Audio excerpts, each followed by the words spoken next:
قبل ما تشتغل حاول ان انت تتحرك او ان انت تعمل تمرين، العب ضغط، اجري في المكان، انزل اتمشى شويه. في برامج كتير، في برنامج بتاع حد مشهور كده في موضوع الفيتنس عالميا.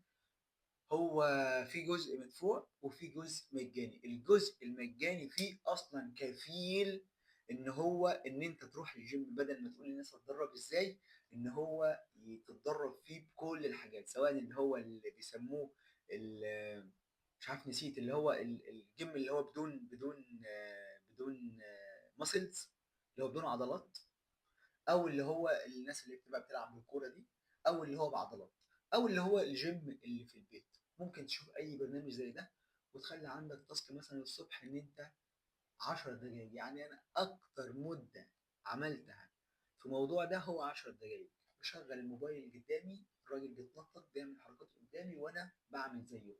الحركه اللي انا مستصحابها مش بعملها، الحركه اللي شايفها كويسه بعملها.